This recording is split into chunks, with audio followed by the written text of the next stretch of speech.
Well, let's just get started. I want to go through just a little bit of what the president, feedback I got from the president on this afternoon's or this morning's meeting with bank executives.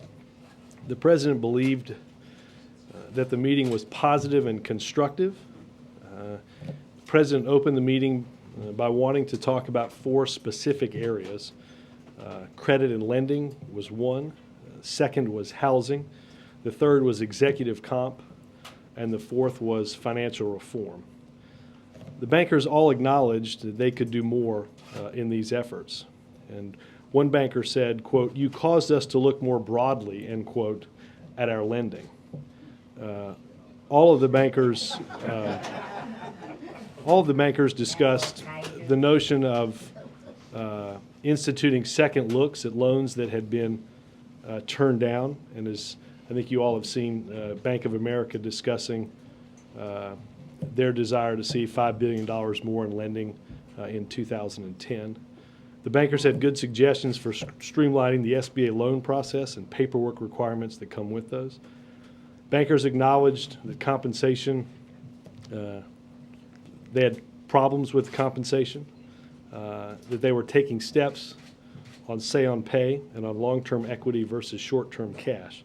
The president said that in this environment, it wasn't simply the structure, but also the amount that strongly mattered to the American people. Lastly, on financial reform, all of the executives discussed their support for the concept of financial reform. The president said clearly that he and the administration were hearing something markedly different from their lobbyists and from organizations that they funded to lobby on their behalf. The president reiterated that in financial reform was a big priority to him and to the American people to ensure that the crisis we saw never happens again. And he suggested that they find ways to be more vocal about the support that they discussed on financial reform. So that is a quick rundown of notes from that meeting, and we'll start with Mr. Hurst. Robert, moving off that topic to Afghanistan, General Rodriguez said today that it's now going to take 9 to 11 months to move the 30,000 troops fully into Afghanistan.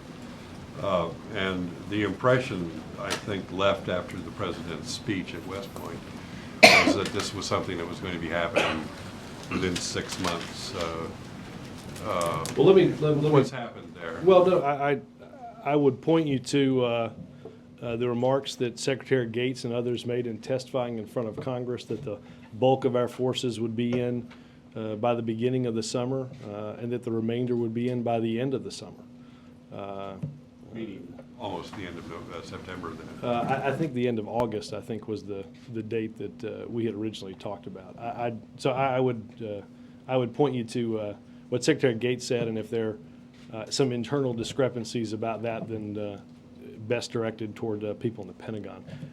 I think the president strongly believes, and all those that participated in the meetings agreed that the president's proposal got more troops into Afghanistan faster than any other force option that he was presented with, and that's the policy he chose. But if it should extend to 11 months, as that was the end point General Rodriguez put on it, would that still be the fastest? Again, I would go back and ask Secretary Gates best.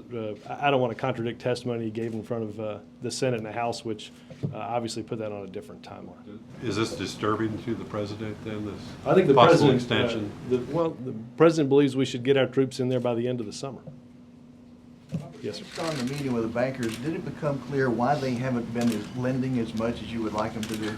Well, look, I'll let them discuss their business practices, and I think the president believes, as you heard him say after the meeting, and as you heard him say throughout the weekend, and others in the administration, that bankers have to play a constructive role in getting our economy moving again.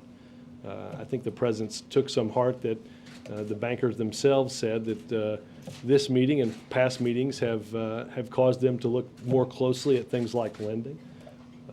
And we certainly take them at their word on that. And do you feel like you have a firm commitment from them to help spur more lending to small businesses? We have a firm commitment from them. They all mentioned, again, ensuring that second looks would be given to loans that had been turned down. You saw, again, specific announcement by Bank of America on an increased amount of lending in 2010 to small and medium-sized business. I think the president certainly believes that one of the important areas to get our economy moving again is to ensure that small and medium-sized businesses that are credit-worthy, and you heard the president say, nobody wants to go back to an era where people are making loans to individuals that shouldn't have them, but the president's feeling, and I think it sounded like the bankers as well, was that there are certainly people that are credit-worthy and need help in getting our economy unstuck through more credit. One other thing, he mentioned the Citigroup payback. Are you expecting, he said you expect more institutions to follow up. How soon should we expect that? Is something imminent from some other banks? Well, I don't want to get ahead of their discussions with their different regulators. I think the president continues to be pleased, not simply that we're getting that money back from institutions, but more importantly that the taxpayers are seeing that come back with interest. I think that's why you saw announcements last week that the amount that the administration believes is likely necessary from TARP shrank by $200 billion from last week to where the mid-session review was at the end of the summer. Jake. A year ago, the president said that he thought Wall Street bankers should forego Christmas bonuses. Largely, they did not. In January, he called those bonuses shameful. In March, he met with a bunch of bankers, some of the same ones, and they came out and said some of the same things. We're glad to have this discussion. We're going to look at some of the things the president said. Since then, the president has made it very clear that he's not happy with the way things are going, that the loans are not happening. You just said we're going to take the bankers at their word. Why would you take them at their word? Well, I can only take it what they said, Jake. What the president's going to do is continue to ensure that we're making progress. I think the president would say, if you look at what is happening with, again, I don't want to speak broadly for every banker, but I think if you look at, I think the president would say that when an institution decides to forego a cash bonus in lieu of increased long-term equity in the company that doesn't vest for a 4-year period of time, that was precisely the type of solution that he was talking about earlier this year. That if we take the short-term cash out of this system, that can be much more closely rigged toward risk, and instead say your compensation should be attached to the long-term health and growth of your company, which is good for you and taxpayers. That represents the type of progress that the president would like to see. Again, I think the bankers all acknowledged that they have work to do on this issue. The president reiterated that and discussed again that it wasn't, as I said earlier, it's not just the structure, it is also the amount. I think they all should be cognizant of that. At what point should the American people hold the president responsible for the fact that the banks are not doing what the president keeps telling them to do? Jake, I want to be clear that the president doesn't want to run a bank. The president believes that the American people took some extraordinary steps to ensure their financial stability and ultimately the larger economy's financial stability. The president will simply will listen to what he hears in these meetings, and he said at the beginning he wanted to listen more than he wanted to talk, and I think that was largely the case. He opened the meeting up with about 15 minutes that I walked you through. I think we'll continue to evaluate the progress that we make, whether it is taking a second look at these loans, whether it's making a specific recommendation to increase by $5 billion loans to small and medium-sized business, to take compensation issues seriously. And quite frankly, maybe most importantly, the House passed on Friday a very important financial reform bill out of the House, which now goes to the Senate. The President and his team strongly believe that there are aspects that are crucial to ensuring the type of fiasco that we had happen in September of 2008 never happens again. If as the President heard around that table today, they're broadly supportive of financial reform, I think the President was pretty clear with them that that needs to be communicated from their lobbyists to the broader Senate so that we can get something done and to ensure that that never happens again. Let's take the housing program that the President unveiled in Mesa, Arizona in February. He said it was going to help, this one specific section of it, not the Fannie Freddie part of it, was going to help 3 to 4 million homes, help these mortgage holders renegotiate or refinance. About 760,000 Americans have applied, and the banks have given, like 31,000 roughly Americans are enrolled in that. 31,000, the President had as a goal 3 to 4 million. Well, now, we talked to some of the bankers out there. Let me get some updated statistics. Those I'm are updated. not entirely sure that those are, that's the number of people taking place in modifications. Well, I'm right. So in any case, moving on, the bankers, I got them from Psaki. So, Okay. The bankers said that the problem with the program is the paperwork. Well, and There's too much paperwork. And that came up in the meeting. That's why I said that there was an acknowledgement that that the President and his team would look at the paperwork requirements in streamlining these type of things. They mentioned specifically both housing modifications and SBA loans. The President, the President took notes throughout the meeting, and I can assure you that he'll discuss with his team in the event that the housing modification program is being held back because of onerous paperwork requirements, that will streamline those paperwork requirements. Do you think that's what it is, and not the fact that the banks don't want to loan? Well, again, I don't want to speak broadly for all of the banks. I know the President's position is it is far more preferable to keep somebody in a house and to figure out the best way for them to ultimately meet through a modification their mortgage and their loan requirements, that is far preferable in any economic situation.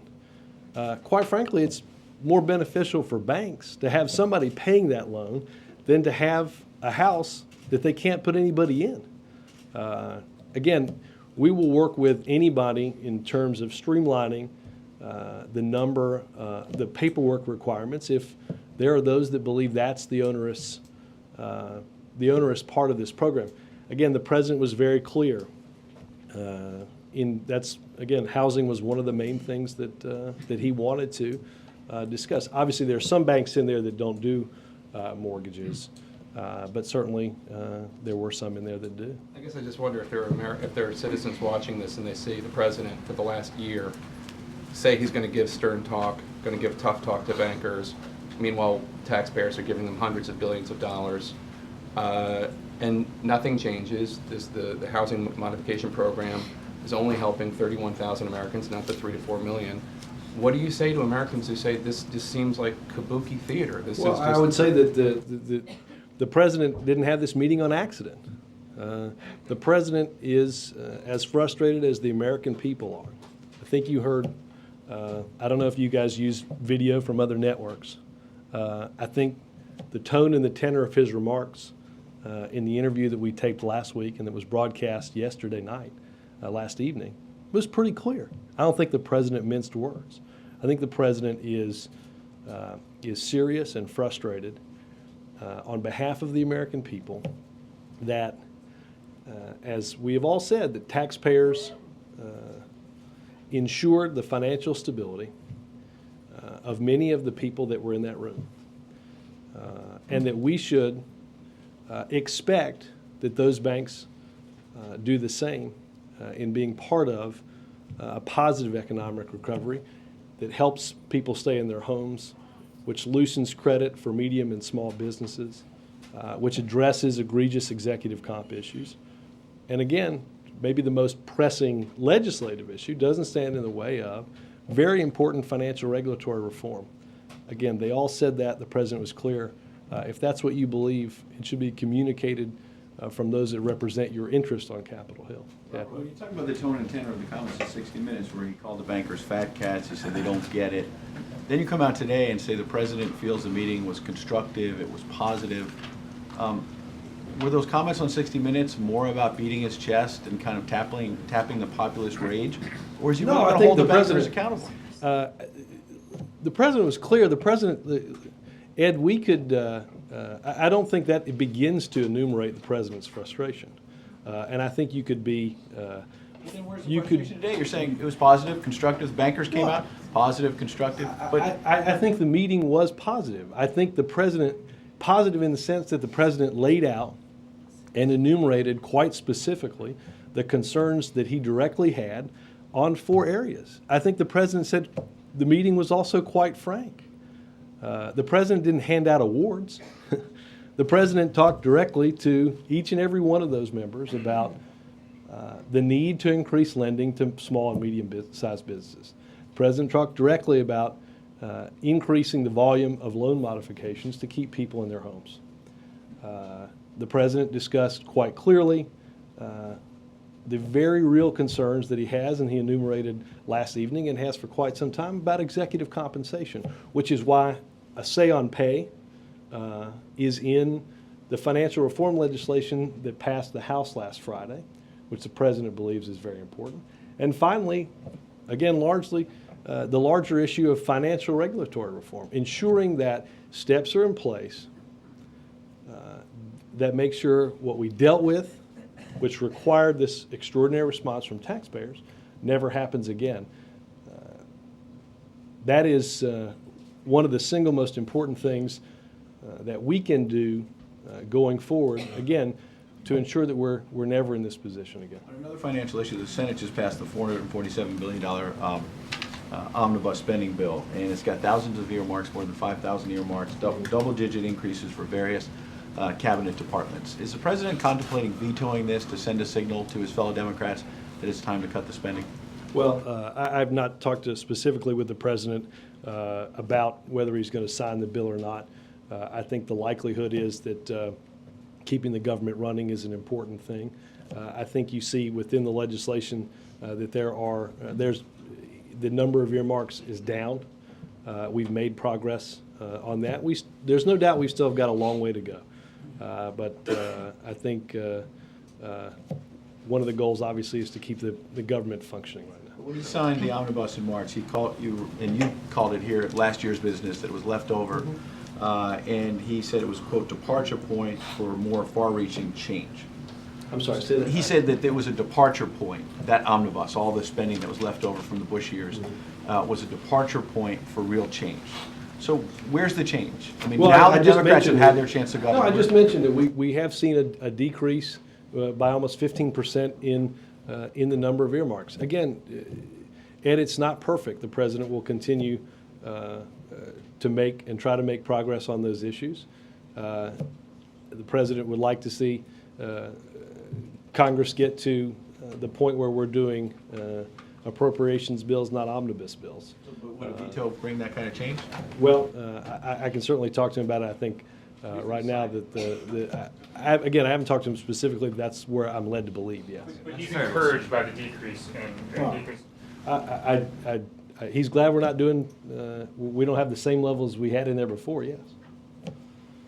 Helen. Why didn't the president get a firm commitment from the bank? I got nods and smiles and yes, we when he gave all this taxpayer money to them.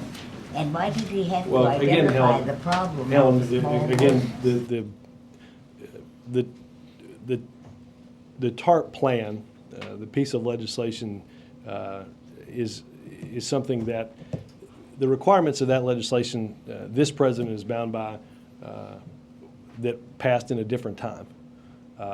The president believes, I think clearly, and as I've restated here, that banks have an obligation to take responsibility for what was caused, for their role in that, and to step up to the plate now and be part of positive economic reform and positive economic recovery. Why aren't they giving these loans? I mean, what is their problem? Paperwork, that doesn't, Well, that's what the president wanted to push on. That's why the president had them down. And I think that's why you see when they come out and talk about taking more looks at these loans. Some banks laying out, and not just Bank of America, but others in previous weeks have talked about specific amounts that they see in the next year that can be lent to small and medium businesses. so I think he's convinced now that. I think the president believes that's a positive step. Again, the president will continue to. This wasn't the first meeting. This is at least the second meeting that has been had. But why do we have to tell the bankers what the basic problem was? I'm sorry? Why did he have to convince the bankers that they weren't giving loans? I don't know why he had to do that, but the president was happy to let them know what their responsibilities are. Still doesn't sound like you got any kind of commitment for greater loans to small businesses. Well, again, I will let them make their own individual announcements. They all had media training. They got out there and babbled and said nothing. Well, and I'm supposed to respond to their media training? I appreciate the opportunity I'm asking to. you whether they made a commitment to the president. They made a commitment to, again, take second looks, to hire more people to process loans, which in many cases they've done. Again, to take those second looks, and I've already mentioned at least one today and others in the previous couple of weeks that have announced a greater commitment in next year in their financial plan to small business loans. You make quite a point of the foregoing of cash for stock, but that's only one institution. Look, Bill, did all the world's problems get solved today? I can tell you guys no. The president believes again that this isn't going to be solved overnight. We didn't get into the problem that caused a financial collapse in September of 2008 by something that happened earlier in September 2008.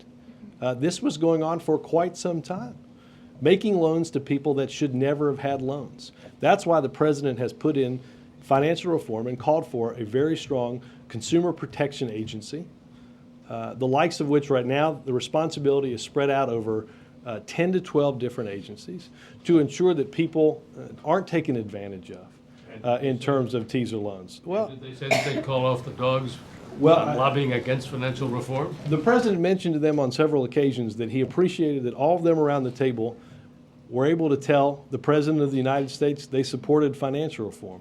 What he expected them to do was now go tell their lobbyists and to go tell the agencies and groups that they help fund that they've just told the president, therefore, financial reform. I can assure you this, Bill, the president is going to get financial reform. It's through the House. He will see it through the Senate, and we will lay the framework for ensuring that the type of thing that the taxpayers had to make up for as a result of risk-taking that culminated in what happened in September of 2008, that never happens again. That's what the president will do. Yes. Robert, given the president's displeasure with lobbyists, would he be willing to issue a moratorium on political contributions from the financial services industry for himself and encourage fellow Democrats to do the same? We don't take contributions from lobbyists. I'm not talking about lobbyists, I'm talking directly from the financial services, these companies, Well, their I'm sorry, executives. I thought you said lobbyists. Well, that was the predicate, but just Yeah, from well, the companies. I have not talked to the president about that. Again, I think the president has been pretty clear, both in how he financed his campaign in 2008. We don't take money from political action committees. The president didn't take money from registered federal lobbyists. When he became the nominee, the DNC didn't do that either. Could he go certainly- even further and Well, I think shun there's- all contributions from Wall Street and encourage his fellow Democrats? I in a way think, to send well, a look, message? it's not, I think the people that are taking contributions, most of the people that seem to be taking contributions from the lobbyists that are standing in the way of financial reform. I read last week that hundreds of lobbyists were called to Capitol Hill to put the quash by the Republicans on financial reform? It's a great question. The next time there's a Today Show exclusive with Michael Steele like this morning, it's a good question to pose to him. Well, the president could set an example. He did. He doesn't take money from lobbyists. He doesn't take money from PACs. Okay, and then last thing, is there something inconsistent or incongruous at all about the fact that the president is encouraging more lending? Banks are reluctant, they're concerned about the credit worthiness of these small businesses or these individuals, considering the loose lending practices that led us to this crisis. Look, the president, I think, was clear in the statement that he made after the meeting, and he was clear in the meeting. We're not looking for, the solution to this problem is not to give out loans to people that can't pay them back. That's in many ways what got us into the problem that we're dealing with, certainly on the home side, and on credit cards as well. What the president gets in talking with people and in the letters that he reads each day are dozens and dozens of letters that I assume represent millions of people. Small businesses that tell the president that they've always been able to get a loan, that they're credit worthy, and that they ought to be able to now get a loan even as the economy starts to make progress. I think what he wanted to do was to ensure that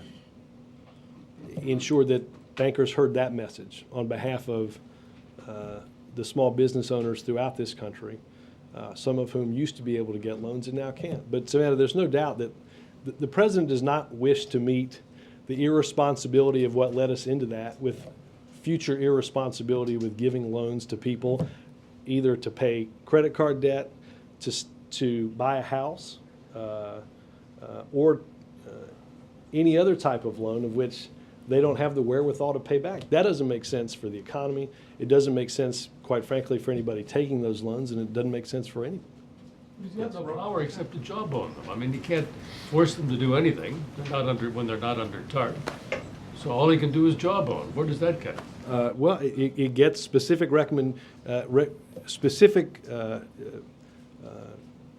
specific amounts that banks say they're going to lend small businesses next year. I think $5 billion is, we will watch them and to ensure that they come through with their commitment. That's something I think the president would believe is important. I think when one of the bankers says to the president that you've caused us all to have to take a look at how we lend money and who we lend money to, the president thinks that's a positive thing. Yes, sir. So does President Obama now believe that these banking executives get it when he said on 60 Minutes that they didn't? I think the president, again, believes that the meeting was positive, that it was constructive. The important thing is not what somebody says in a meeting, but the actions that follow. And that's what the president... So it remains to be seen whether they get it? The president will evaluate their actions going forward. On one other subject, how big a increase in the debt limit does the president want? I have not seen what has been specifically called for. I can certainly get from Legislative Affairs if there's more information. Yes, sir. You said the president doesn't want to run banks, but did he in this meeting talk specifically about some increase in loans, whether by percentage or by a certain deadline? Did he set any benchmarks?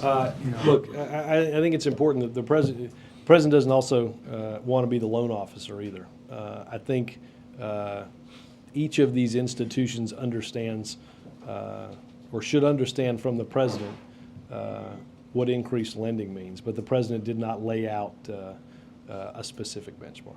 Are there any legal or regulatory remedies for the White House in case down the road it is not satisfied with the improvement in loans? I'd certainly have to talk to the lawyers and stuff about that. I think I don't know on the lending side. Obviously, there are specific legal things that we think can be done on financial reform that the president is in the process of getting through Capitol Hill. Just a minor question about the president in his meetings. You mentioned he took notes throughout. In a more formal way, are there not note takers in the meetings who then maybe put these discussions in a memo that goes to Oh, the no, president? there were at least 4 of us that were were not sitting at the table, all taking copious notes from NEC, from Treasury, from OPE, and as well as the president, along with Secretary Geithner, Larry Summers, Dr. Romer. I don't doubt that there's a long list of what was talked about in very specific terms. Major. Robert, why does the president believe the banks haven't been lending? Well, I think that's what he wanted to hear from them. Again, the president. On that? Say again? Did he give you a conclusion on that? Well, I don't think he's. I think there's probably a number of different things. What he hears certainly from some is that what was mentioned before, capital requirements, which, look, I think the president understands. Again, we have to take steps to ensure that what happened never happens again. But I think the president also believes that the letters that he gets from there's certainly people that people that have traditionally gotten those loans before that ought to have the same access to the capital that they had when all they've done is play by the rules. In other words, capital requirements is not a sufficient explanation. I don't think in and of itself, no. Is the words from regulators that it's important to have very strong, very defensible loans on your books now a sufficient explanation? Again, Major, I The don't. banker cited to Right. us outside. Look, I don't and think I want he- to know if the president evaluates that as a Well, look, reasonable explanation. again, I don't think the president certainly does not want to see coming from this meeting a series of loans to people that can't pay them back. I think what the president strongly believes is the letters that he gets and the discussions that he had with small business owners, that there is some happy medium that can be reached where you meet your capital requirements, where you're making loans to those that have strong credit histories. Yet at the same time, there are those that can and should be getting loans that for whatever reason, they're not. And that was the purpose of, one of the purposes, as I said, of today's meeting. Is the recession over? According to who? Your economic advisors. Well, I think if you look at, look, there's a technical, hold on. Romer said no. Larry Summers said yes. No, Dr. Romer said, you know the official definition that talks about just when do you turn the corner, when do you go from plummeting to finally starting to go back up. I think we have, at least in terms of GDP, reached that point. Then she went on to say, what I think the president said and what I firmly believe, we're not recovered until all those people that want to work are back at work. Christie would know because she sat on the board before coming to the administration, which, as you know, dates the official beginning and end to economic downturns, right? So what Christie talked about in this answer was there are, and I think what any economist, I'm sure there are many on your network that would tell you, it's likely the next time this board meets that they'll affix a date to the end of a recession from a statistical economic viewpoint that they're charged to do. In the president's mind, in Dr. Romer's mind, in Dr. Summers' mind, has all that needs to happen happened in order for the American people to bask in the glow of recovery? Obviously not. That's why Dr. Romer, Dr. Summers, and others followed up both of those questions by discussing what the administration was doing directly in order to address the job situation. I think it's safe to say that if we believed all was good in America, we wouldn't be talking about increased ways to bring about an environment for the private sector to begin hiring more. The Senate has now said that it would like to expand access to Medicare to those age 55 and above. That is an alternative approach that the House has taken. Which does the president think is better? I'm sorry, say it one more time. The Senate bill on health care Right. wants to provide access to those on Medicare down to age 55. That is a different approach to expanding coverage under the rubric of public option that the House has taken. Which of these two approaches does the president believe is better?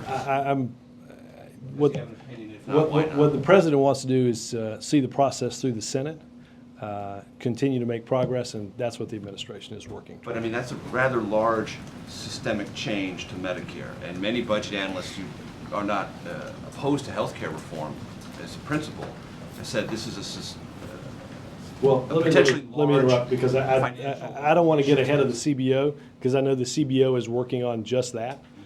Just as the CBO had told you all before that legislation bends the cost curve, that legislation would slow the growth rate in healthcare spending, that healthcare legislation wouldn't add to the deficit, but it would in fact help our fiscal situation. And you've seen the CBO talk about the extended life to the Medicare Trust Fund, that legislation that the Senate is currently debating would have. In terms of the specific policy, again, that's what the CBO is evaluating, and I think many on Capitol Hill await what they have to say. White House is agnostic on which approach to a public option is better. The president is not agnostic to continuing to making progress on health care reform and trying to get it through the Senate. Scott? Quick question on compensation. You phrased it, the bank executives acknowledge they have a problem with compensation. How did the president understand that these bank executives haven't come up with an effective way to pay their people? I'm sorry, that was a sloppy or is it a wording. public perception? They understand that given what the taxpayers have done, the extraordinary steps that they've taken, that compensation in that environment is out of step with any notion of common sense. That's what the president has talked about before, and that's what the president reiterated, again, not just in structure. The president was clear and picked up on what another of the bankers has said. It's not just about ensuring that there is, that any compensation should be more directly tied to long-term equity versus short-term cash.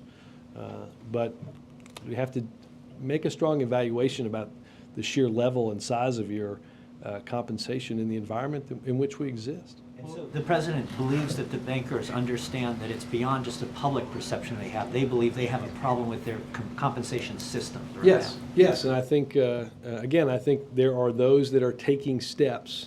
Again, this is something that we'll be able to, as they institute different types of reforms, we'll be able to evaluate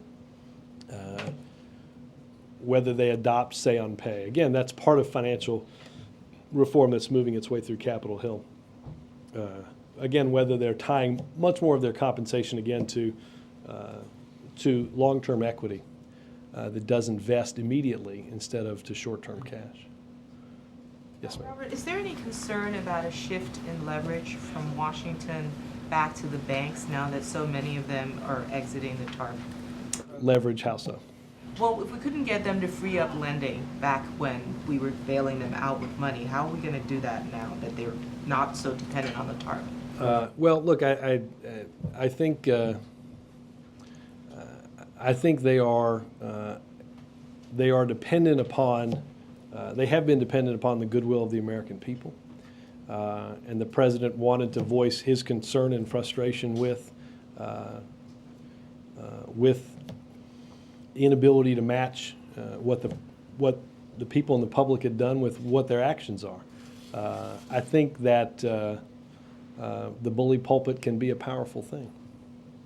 But that's it. That's pretty much that. Well, the next time the president jawbones you, you'll, I guess, get the same feeling that they have. I don't know if he'll do it in quite the form he did it on 60 Minutes, but I think the president, I think the American people understand that the president was clear. Mark. Can I ask about Copenhagen, Robert? 3 days now from when the president's going to be flying out there. By all accounts, most of the major issues are still outstanding. There was a boycott today led by developing countries. Is there going to be something for him to sign when he gets there? Well, look, the president is committed to pursuing an accord that requires countries to take meaningful steps to address the climate change problem. I don't think there's any doubt that there'll be issues left to resolve when he lands. That developing nations are going to have to do their part. They're going to have to recognize the part that they have to do. We have worked strongly and diplomatically to bring countries like India and China along to the point where it's possible to get some type of agreement. The President will continue to work throughout this week to see, to make sure that that happens. But there's no doubt there are issues that will remain outstanding for quite some time. Is he working, you said he'll work this week, is he working the He, phones on he this? has he has made at least one call this morning, and I think we'll wrap up some this afternoon, and we'll give you guys a readout. We'll get some of that later on today. Specifically on Copenhagen. Yeah, I'd be interested in knowing Right. who he's called. But Prime Minister Gordon Brown apparently is flying in there 2 days early to try and take a more personal role in the negotiations. Any thought given to that here? I think when the President picks up the phone and calls world leaders, I would define that as personally involved. Robert, has the President picked up the phone and called Joe Lieberman about health care reform? Not that I'm aware of, no. Would he consider that? Is the report true that that's published on Politico that the White House is encouraging Senator Reid to sit down and make a deal with Lieberman and give up on the Medicare expansion? I can only say this, Anna, the President is anxious to see progress. And will continue to work with Democrats and Republicans and independents and everyone in between to make that progress and to take those steps. Is this a serious problem with Senator Lieberman? Would the President get involved? Well, the President's been involved. We wouldn't be sitting here the 14th of December when you'd much rather be Christmas shopping. Discussing the Senate being in on the weekends if the President wasn't involved. The President's been involved the whole time. Merry Christmas, Merry Christmas, just two. Excuse me. Mary and Mara somewhat rhyme, so I'm going to go with Mara real fast. Thank you. I have a quick question on healthcare and then one on banks. What day did he record 60 Minutes? I think that would have been a week ago, so it would have been last Monday. Okay, Monday. So on Monday, he expressed optimism that it would be passed by Christmas, healthcare. This weekend, we heard some crucial senators like Lieberman and Nelson saying that they couldn't vote for even this latest compromise. I'm wondering, was that an expression of just general kind of failures not an option optimism, or did he know something that we don't know? Well, look, no, he hasn't changed his view. And look, we've heard causes and concerns for months. The President still believes the Senate's going to act. Does he believe, just to follow up on that, does he believe that Lieberman is negotiating in good faith, or that he is just being a spoiler? I haven't asked him specifically about that. I don't know why the President would try to get into the head and speak for the motivations of somebody in any political party. I think the President believes that it's incumbent upon all of those in the executive and the legislative branch to take the steps necessary to address the concerns of the American people. We know that they're struggling with the high costs and the rising costs of health insurance, that we have to do something about affordability and something about insurance reform. That's what the President believes the Senate's involved in right now. And to follow up on just on banking, to follow up on Ed and Helene's question about what kind of leverage he has. Yeah. You said, the bully pulpit can be a powerful thing. Yeah. What results do you feel he's gotten so far with the use of the bully pulpit admonishing the banks? Because he's used it quite a bit. Financial reform through the House of Representatives. Well, in terms of lending. Well, if we thought all was good with lending, we wouldn't have had the meeting today. I know, but I mean. The President heard from bankers today. They heard directly his concern about lending.